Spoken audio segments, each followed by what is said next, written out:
सुबह सवेरे पाकिस्तान आप देख रहे हैं एंड ग्लैडली हम आपसे शेयर कर रहे थे कि कौमी असम्बली ने बिल पास किया है बच्चों पे अदम तशद्दुद का और उसका क्रेडिट जो है महनाज अकबर अजीज़ को जाता है जिन्होंने ये बिल पास किया और उन्होंने इसमें ज़ाहिर है शीरी मज़ारी साहिबा जिन्होंने इसको बड़ा वोकली एंड स्ट्रांगली जिसे कहना चाहिए सपोर्ट किया। अब हम बातचीत करें इस हवाले से। महनाज अकबर साहिबा ये फरमाइएगा कि ये बिल पास हो गया, अब आगे क्या इकदाम हैं? जैसे आपने कहा कि सिंध ने रूल ऑफ अभी तक बिजनेस नहीं बनाए हैं, बिल ज़रूर पास कर लिया हुआ है। हमारे आपने ये जो बिल पास किया है इस्लामाबाद के हवाले से, इसके रूल ऑफ बिजनेस कब तक बनेंगे और कब तक ये लागू हो जाएगा, इम्प्लीमेंट हो जाएगा, और उसके इम्प्लीमेंट होने से क्या तरीका कार होगा? फिर अगर कहीं बच्चे को कोई देखे तशद्दुद का शिकार होते हुए तो क्या करना पड़ेगा?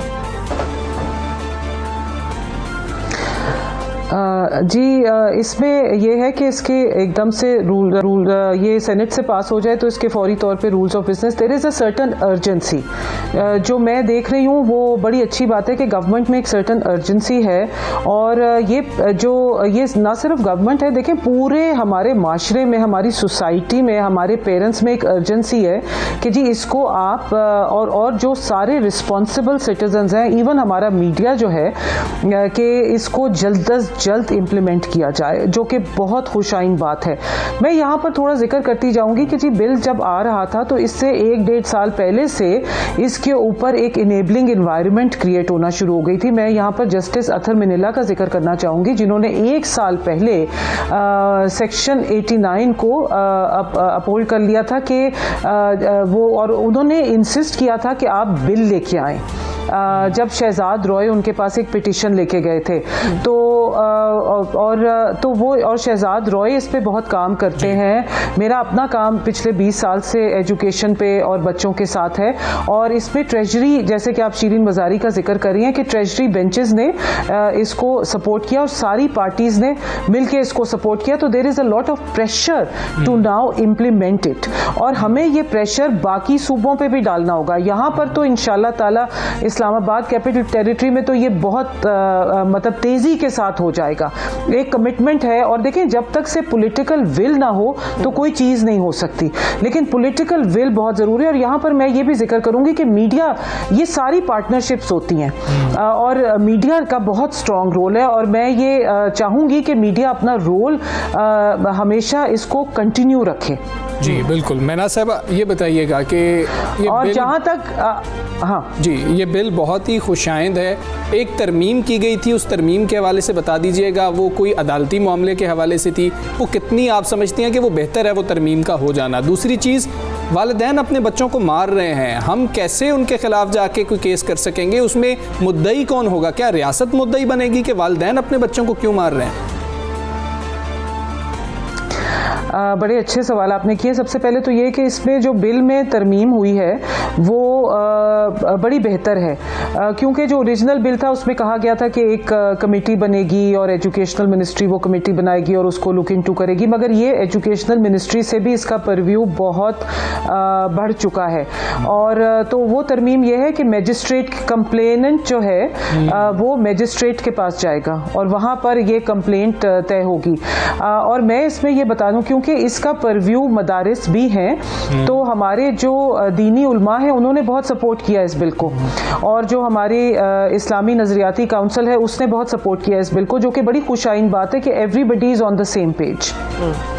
और जो वालिदैन की जहाँ तक बात है वो ये है कि ये बिल जो है ये इंस्टीट्यूशंस का है और लेकिन इसका बहुत अच्छा, देखें ज़रूरी नहीं है कि आप एक सेगमेंट ऑफ सोसाइटी को या वालिदैन को या टीचर, मतलब अगर डायरेक्टली आप उनको लेके चलते हैं तो सिर्फ वो ही इफ़ेक्ट होंगे। जब आप एक बिल लेके आते हैं और वो इतना स्ट्रॉन्ग बिल होता है तो उसका जो है एक असर पड़ता है बाकी लोगों के ऊपर भी, खासतौर पे वालिदैन के ऊपर इसका बहुत असर पड़ेगा कि अब एजुकेशनल इंस्टीट्यूशन में इस तरह से हो गया है, एक मुमानियत हो गई है और बहुत सख्ती हो गई है और इसमें आपका स्टेट इन्वॉल्व्ड है, तो ये वालिदैन भी अपना हाथ रोकेंगे इस बात पे। और देखें एक तशद्दुद हमारी सोसाइटी में जनरली बहुत बढ़ चुका है और ये बिल एक बिल्कुल सही टाइम पे आया है कि भाई आप बच्चों के ऊपर इस तरह से तशद्दुद नहीं कर सकते और बच्चा जो है वो 0 से से लेके 18 साल तक बच्चा है। बिल्कुल, ये हमारी कॉन्स्टिट्यूशन की डेफिनेशन है बच्चे के ऊपर, मतलब 18 साल तक जो है वो बच्चा है, तो ये हम उसके ऊपर हाथ नहीं उठा सकते अपने इंस्टीट्यूशंस में। अब महनाज अकबर साहबा, आज का ही कल एक बड़ा हौलनाक वाकया जो है वो रिपोर्ट हुआ, एक माँ ने अपने ही 2 बच्चों को जो है वो आग लगा दी, उसने कन्फेस भी कर लिया कि जी मैंने। अभी इस तरह के बहुत सारे तशद्दुद हैं जो बच्चे घर के अंदर सह रहे होते हैं और वो उसके बारे में वो बड़े हेल्पलेस होते हैं। बाकी दुनिया की तरफ देखें हम तो वहाँ फॉस्टर होम्स का कॉन्सेप्ट है, वो बच्चों को ले लेते हैं ऐसे पेरेंट्स से जो मंशियात में या किसी और भी प्रेशर में बच्चों को तशद्दुद का निशाना बना रहे हो। आपके ख्याल में हम अपने यहाँ ये अवेयरनेस कब तक ला सकेंगे? हम अपने घरों को कब तक अपने बच्चों के लिए एक महफूज जगह जो बना सकेंगे? हमारे घरों के अंदर ही बच्चों को सेक्सुअली हरास किया जाता है, भले वो मुलाजिमीन कर रहे हो, भले वो जानने वाले लोग करें। हमारे घरों के अंदर ही बच्चे जो हैं वो सबसे ज़्यादा सहमते हैं, वालिदैन की तरफ से उनको रवैयों का सामना करना पड़ता है। इसके बारे में आपके जहन में क्या है, क्या हो सकता है? जी, इसके बारे में जो ये इस बिल से रिलेटेड जो हमारे SOPs ऑफ और बिजनेस रूल्स ऑफ बिजनेस बनेंगे, उसमें हमें उसी पे हमें सिर्फ नहीं इक्तफा करना, बल्कि पेरेंट्स की, टीचर्स की और जो हमारे बाकी इसके साथ एसोसिएटेड इंस्टीट्यूशंस हैं उनमें ट्रेनिंग करना है, अवेयरनेस रेजिंग करना है। ये इसके जो है बहुत अच्छे असरात होंगे माशरे में, और इस चीज़ को अब हमें लेके आगे चलना है। इसके ऊपर, इससे फोकस नहीं हटाना। जो बच्चों के ऊपर तशद्दुद हो रहा है, भले वो इंस्टीट्यूशंस में हो रहा है, भले वो घरों में हो रहा है या कहीं पर और हो रहा है या सड़कों पे हो रहा है, लेकिन ये कि उसके खिलाफ हमें आवाज़ उठाना है और उसको उसके ऊपर सख्ती से अमल दरामद करना है। बिल्कुल ठीक है महनाज साहबा, उन लोगों को हमने कैसे समझाना है जो ये समझते हैं कि ये बिल आएगा तो हमारे तो बच्चे ख़राब हो जाएंगे, वो तो हमारी बात ही नहीं सुनेंगे, वो तो हमारे खिलाफ जाके केस कर सकेंगे, मजिस्ट्रेट के पास मेरा बच्चा पेश हो जाएगा, मुझे पकड़ कर ले जाएंगे। उनको हम कैसे समझाएंगे? क्या अगला स्टेप हमें पेरेंटिंग सिखाने का भी है कि वालिदैन को सिखाया जाए कि बच्चों को कैसे पालना है? देखिए, ये एक इंस्टीट्यूशनल सेटअप में जो कॉर्पोरल पनिशमेंट है उसका ये बिल है, मगर इसके साथ इसके असरात जो हैं वो घरों के ऊपर भी होंगे, पेरेंट्स के ऊपर भी होंगे, टीचर्स के ऊपर भी होंगे, प्रिंसिपल्स के ऊपर भी होंगे। तो इसको आप सिर्फ एक बिल लाके उस तरह से नहीं छोड़ सकते। ये एक पूरा अवेयरनेस रेजिंग होगी कि जो हमारे यहाँ अभी तक ये नहीं पता कि बच्चे को मारने से उसके ऊपर कितने बुरे असरात होते हैं। लाइफ लॉन्ग ज़हनी तौर पे वो मफलूज होके रह जाता है बच्चा जो है। ये सारी चीज़ें ना, इसको हमें अब बहुत ज़्यादा इसके ऊपर काम करने की ज़रूरत है और हम तैयार हैं इसके ऊपर काम करने के लिए। बहुत शुक्रिया। महनाज अकबर अजीज़ साहिबा हमारे साथ थी और बता रही थी हमें, कल ही कौमी असेंबली से बिल पास हुआ है बच्चों पे अदम तशद्दुद के खिलाफ, जो कि एक इम्पॉर्टेंट बिल है, लेकिन ये पहला कदम है और हमें ये एक एक कदम करके ये सफ़र तय करना है कि हमने बच्चों को क्लियर मुझे भी कर दीजिएगा, व्यूअर्स को भी कर दीजिएगा, इंस्टीट्यूशनल है ये, तो घरों के अंदर एप्लीकेबल है? नहीं ना, वो बार बार इसी की वजाहत कर रही हैं कि ये अभी कॉर्पोरल पनिशमेंट जो स्कूल्स में देखते हैं, छड़ियां मारी जा रही हैं, कान पकड़े जा रहे हैं, मुर्गे बनाए जा रहे हैं। घरों में बच्चों के साथ वैसे ही रहेगा, बच्चे इतने ज्यादा खुश ना हो? नहीं, घरों में वैसे अब आके बहुत सोच तब्दील हो चुकी है और जहाँ नहीं हुई है वहाँ पे ये जो हम बात कर रहे हैं उसका मतलब ये है कि डरे उस वक्त से कि जब बच्चे जो हैं वो आगे से आवाज़ उठाना शुरू कर दिया। मैंने देखा है घरों में जब बच्चे स्कूल में जाते हैं और उन्हें वहाँ पे बताया जाता है कि आपको कोई टच नहीं कर सकता और आपको मारना जो है वो सही बात नहीं है, तो वो घर में भी आके चैलेंज करते हैं कि आप हमें किस खुशी में मार रहे हैं। अच्छा, ये बात भी हमारी जो है ना वो क्लियर हो गई। मैं भी चाहता कि व्यूअर्स के लिए भी और मेरे लिए भी ये बात क्लियर हो जाए, जो फरा ने भी क्लियर कर दी, महनाज साहिबा ने भी क्लियर की है। आगे बढ़ते हैं हमारा बड़ा ही, ये भी एक बहुत ज़रूरी मामला है क्योंकि हम मईशत के बारे में बहुत ज़्यादा कंसर्न है। नए पाकिस्तान में भी सरकारी एहलकारों के अंदाज नहीं बदले और पाकिस्तान में 40% ताजिर जायज़ काम के लिए भी सरकारी एहलकारों को रिश्वत देने पर मजबूर हैं। ये इंकशाफ अवामी राय जानने के हवाले से मारूफ इदारे गैलप पाकिस्तान के नए सर्वे में हुआ है। जी ये मजबूर है जो है, इस पे एक सवालिया निशान तो हो सकता है। ये चॉइस मतलब तो हमेशा से होती है। फिर मुझे बहुत सारे लोग कहेंगे शायद, लेकिन आई रेफर टू माई मजहब अगैन एंड अगैन, अर्राशी वल मुर्तशी दोनों ही जहन्नुमी है। जब लेने देने वाले दोनों हैं तो फिर इसमें मजबूरी कहाँ से जो है वो आ जाती है। यही हमने पॉइंट जो ये जानने की कोशिश करनी है। लेकिन ये जिस सर्वे का जिक्र किया जा रहा है इसमें 40% ताजिर जो है उनका कहना है कि जायज़ काम के लिए भी सरकारी एहलकारों को रिश्वत देनी पड़ती है। इसका उन्होंने इतराफ़ किया। 60% ताजिरों का कहना था कि उन्हें ऐसी सूरत हाल का सामना नहीं करना पड़ा। सो जायज़ काम के लिए ज़्यादा रिश्वत देने का इजहार जो है ये मैन्युफैक्चरिंग से ताल्लुक़ रखने वाले 56% कारोबारी जो अफराद हैं उन्होंने किया है। और बिल्कुल इसी सर्वे की हम बात कर रहे हैं तो 53% पाकिस्तानी ताजिरों का कहना है कि कोरोना वबा के बायस खरीदो फरोख्त में कमी हुई और 22% ने खरीदो फरोख्त में इजाफा होने का भी बताया कि इजाफा हुआ। खैर मुझे लगता है खाने पीने वाली चीज़ों में इजाफा हुआ, अगर लोग घरों में बैठे हुए थे बहुत खाया लोगों ने। खरीदो फरोख्त में कमी की सबसे ज़्यादा शिकायत 56% मसनूआत बनाने वालों ने की है। हमजा, जब महंगाई बढ़ती है ना तो आप जिसे कहते हैं सर्वाइवल मोड पे आ जाते हैं। सर्वाइवल मोड ये होता है कि आप समेटते हैं अपने आप को, आप तयशात, आप आसाइशें, आप बुनियादी ज़रूरियात पे आ जाते हैं। तो खाना पीना तो जाहिर है वो तो हमेशा से कहा जाता है ना, खाना पीना तो किसी ने नहीं छोड़ना ना, तो हमेशा चलता रहेगा। सो हम इस बारे से बातचीत करेंगे। ये जो तहकीक आई है, ये जो सर्वे है, इसकी जो फैक्ट्स हैं, शारिक वोहरा साहब सदर कराची चैम्बर हमारे साथ हैं। वोहरा साहब बहुत शुक्रिया वक्त देने के लिए। फरमाइएगा, गैलप सर्वे के मुताबिक पाकिस्तान में 40% ताजिर जो है वो जायज़ काम के लिए भी सरकारी एहलकारों को रिश्वत देने पर मजबूर हैं। ये जो मजबूर का लफ्ज़ है, मैं चाहूँगी कि इसकी थोड़ी सी वजाहत कीजिएगा कि ऐसी क्या सूरत हाल होती है जिसमें मजबूर हो जाता है एक शख्स के वो ना चाहते हुए भी अपना जायज़ काम है, सही काम है, लेकिन उसे पैसे देने पड़ रहे हैं। Thank you very much. अस्सलाम वालेकुम। देखिए, गैलप ने ये जो असेसमेंट की है आई थिंक ये रेलेवेंट भी है और बहुत हद तक दुरुस्त भी है। अब जायज़ काम के लिए बिजनेस कम्युनिटी, इंडस्ट्री या बिजनेसमैन मजबूर होता है कि वो रिश्वत दे। ये एक्चुअली जो सर्वे है या इसकी फाइंडिंग है और ये हकीकत है हमारे माशरे में, होता ये है कि over a period of time because of corruption, because of system की जो मलाइस है, उसने हमको इतना यूज टू कर दिया है कि अब हमने जिसको कहते हैं मज़ाहिमत करना छोड़ दिए। हम ये समझते हैं कि अगर हम अपने जायज़ काम के लिए भी पैसे नहीं देंगे तो हमारा काम डिले होगा, और ऐसा होता है और ऐसा होता था।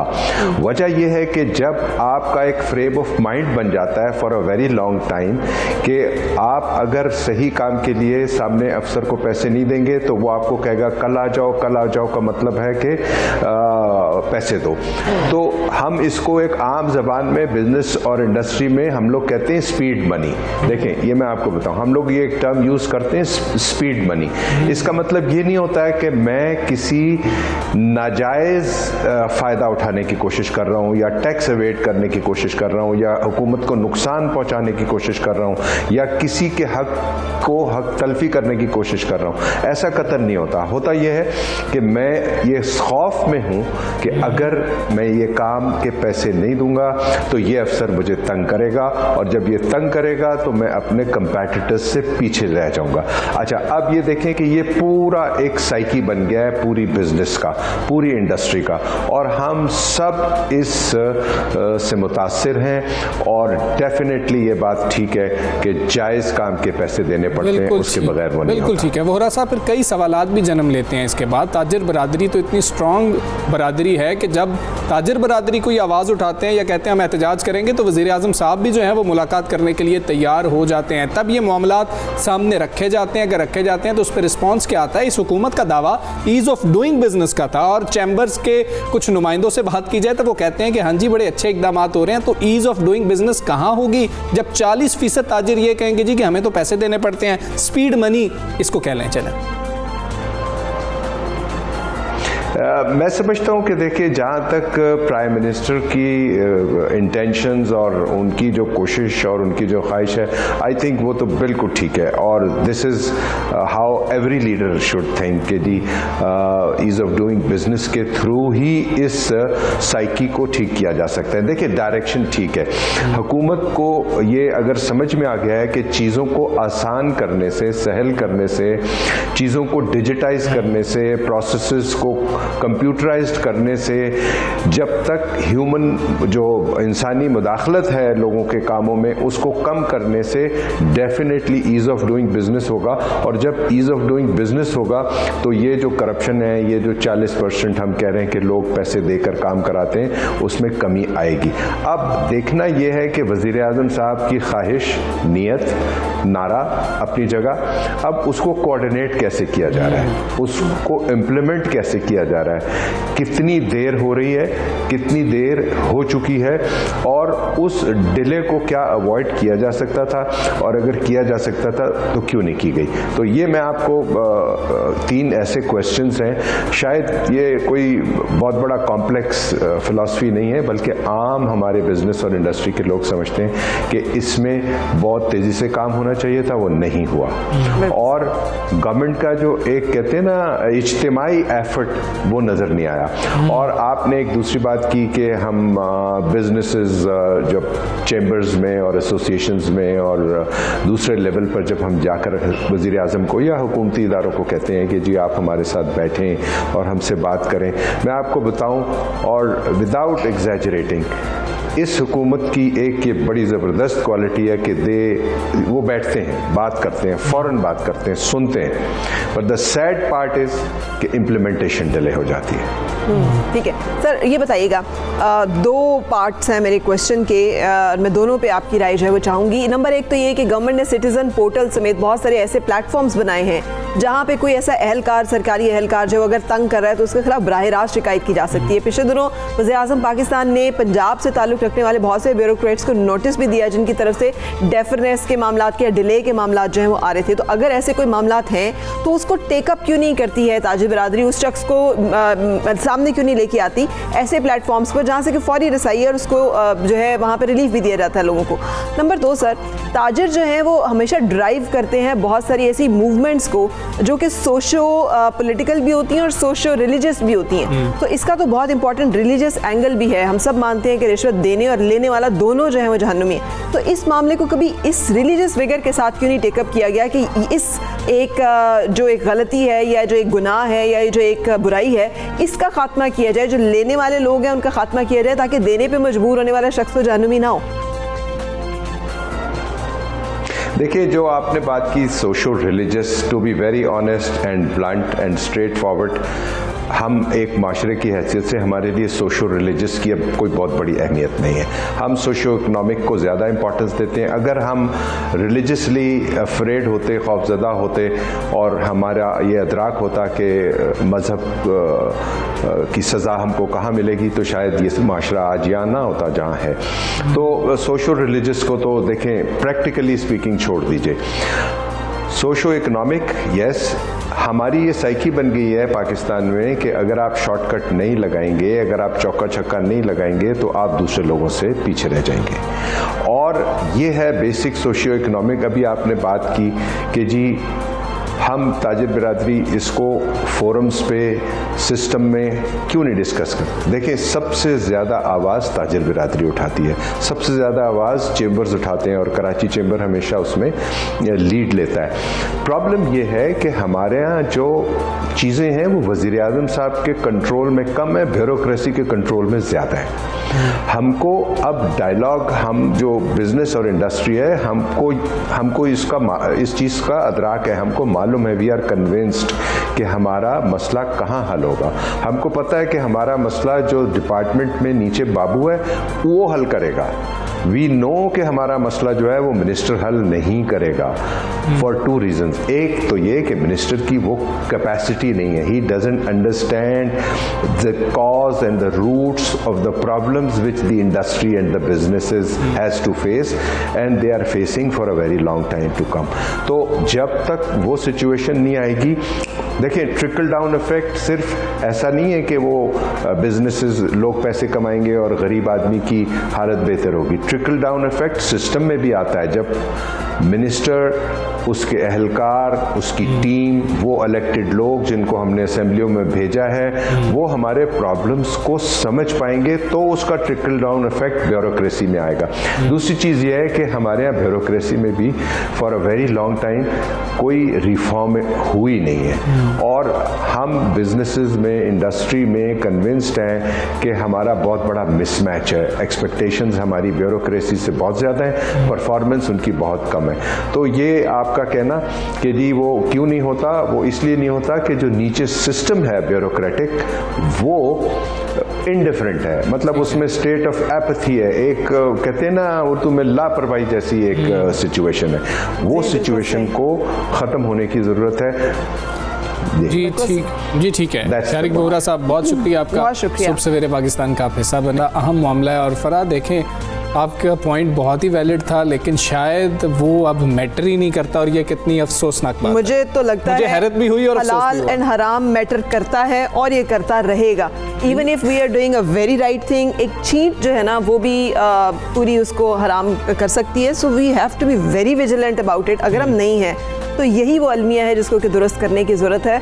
और रेड टेपिज़म और जिसे कहने के वो सरकार शाही से तो सब वाकिफ़ हैं, तो इन मजबूरियों को अब हमें ओवरकम करना होगा, वरना हमें कोशिश तो लाजमी करनी होगी। अगर हम यही जिसको हम स्पीड मनी का नाम दे रहे हैं ये होता रहेगा तो ये मामला कभी भी शायद ख़त्म नहीं होगा। खैर, इस सारे मामले से निकलने के लिए एक ही मेरे पास हल होता है, और वो होता है कुछ खाने पीने की बात कर ली जाए, कुछ खा पी लिया जाए। वैसे भी कहते हैं ना, पानी पी लें तो आप थोड़े से ठंडे हो जाते हैं, तो हम कुछ खा पी लेते हैं ताकि हम बिल्कुल ही जो है ना। वैसे मुझे बहुत दुख होता है हमजा जब हम देखते हैं कि मज़हब से इतनी दूरी कि हम कहते हैं कि हम 5 वक्त नमाज भी पढ़ेंगे, अल्लाह का नाम भी सुनेंगे, इकरार भी करेंगे कि हम उसके बंदे हैं और रसूल पाक सल्लल्लाहु अलैहि वसल्लम की रिसालत पे हमारा ईमान भी है, और फिर हम हरकतें वो करेंगे जिससे हमें मना किया गया। This is alarming. फिर यहाँ पे अजाब भी आते हैं, आजमाइशें भी आती हैं, इम्तिहान भी कहते हैं ना, business is business and a cup of T is a cup of T. तो खैर, हम आगे बढ़ते हैं। मुगलिया दौर के शाही पकवानों की बात करते हैं आज हम।